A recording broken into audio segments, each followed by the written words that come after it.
Bom dia, moçambicanos. Há um insulto à memória dos moçambicanos. Há uma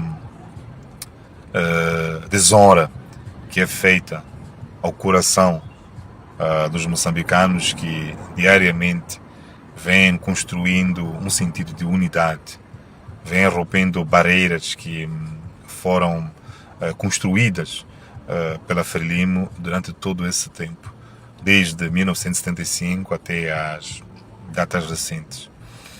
Portanto, os moçambicanos têm estado a recuperar-se a uma velocidade impressionante, a recuperar-se no sentido de noção de que todos nós, independentemente do local onde nascemos, as nossas culturas, as nossas religiões, as nossas crenças, as nossas raças, que somos todos moçambicanos. A Frelimo não foi quem construiu isso, muito pelo contrário. E Daniel Chapo, muito recentemente, fez um pronunciamento segundo o qual as manifestações pós-eleitorais produziram destruição superior à guerra dos 16 anos. Este é um insulto à memória dos moçambicanos, é verdadeiro desrespeito ao coração de unidade que os moçambicanos têm estado a construir. Tudo isso porque Daniel Chapo se vê desesperado pelo fato de diariamente ter que encarar moçambicanos que lhe olham exatamente como um indivíduo ilegítimo, como um indivíduo que não ganhou as eleições, mas está numa cadeira que pertence a Venâncio Mondlane. Eu entendo que esta questão é demasiado pesada, chega a um ponto em que se torna insuportável, mas é o fardo, é o risco que você correu, é o risco que você aceitou, não é? Quando aceitou ser consagrado, ainda que várias vozes lhe tivessem avisado para não fazer isso, acreditou que assim que a doutora Lúcia Ribeiro lhe dissesse que já é presidente da República, que os moçambicanos iriam aceitar. Eles não são obrigados a aceitar. É óbvio que isto nunca aconteceu nos últimos 30 anos. Vocês têm um outro momento e devia ter lido isso a partir das eleições anteriores de 2023 em relação ao Razak Manique. Portanto, não pode, diante de um desespero, diante de um sentido de vergonha nacional que o senhor está a passar, insultar a memória dos moçambicanos, fazendo abrir feridas, trazer o sangue da guerra dos 16 anos para esta esfera, comparando-a com as manifestações pós-eleitorais. Nós estamos a falar de mais de 2 milhões, ou quase 2 milhões de moçambicanos que foram mortos. Estamos a falar de mulheres que foram raptadas, estupradas, crianças que foram piladas, cortadas os pescoços.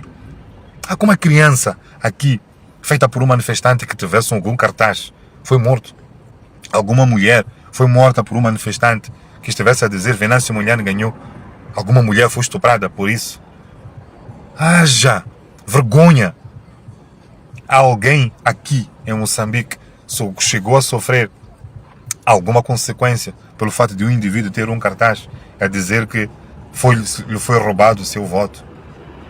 Quantos deslocados as manifestações provocaram? Estamos a falar de pelo menos 5 milhões de deslocados que a guerra de 16 anos provocou.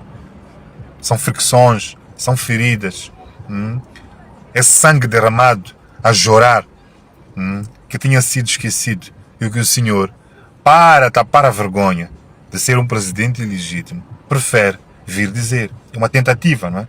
Pensou que ao dizer isso as pessoas iriam acreditar.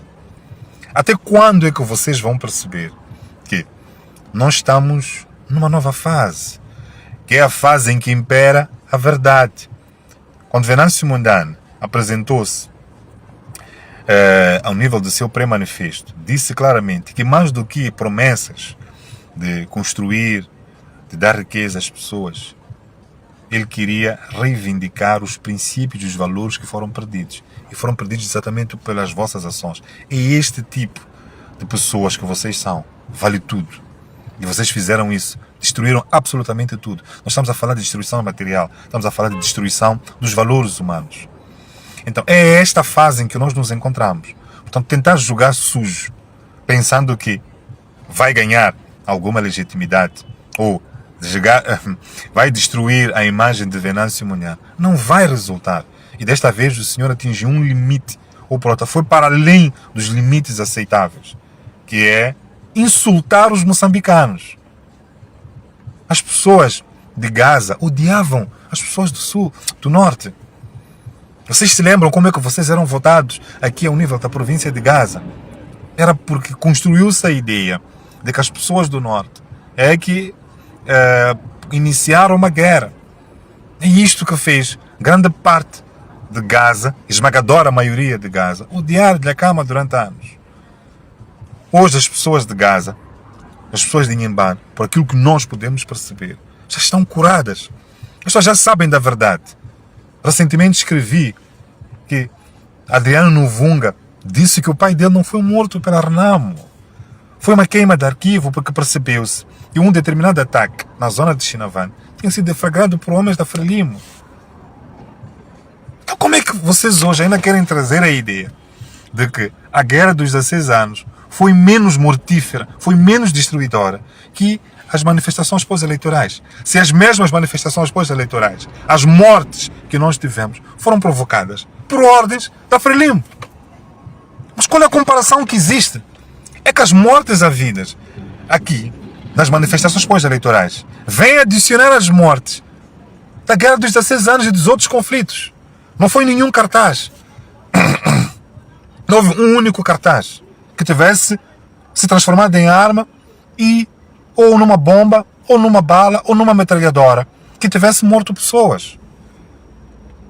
Há tanta gente que hoje se está a reconstruir. Será que vale a pena mesmo?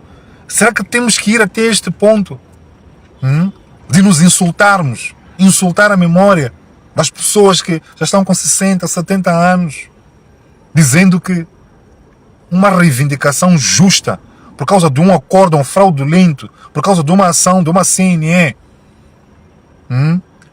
uma ação hedionda de uma CNE, possa ser mais violenta do que a guerra dos 16 anos, sabendo de antemão que a Conferência Episcopal provou, disse que as eleições foram fraudulentas. A União Europeia disse que houve adulteração de resultados. A Procuradoria-Geral da República disse que as eleições não respeitaram a lei, não respeitaram procedimentos.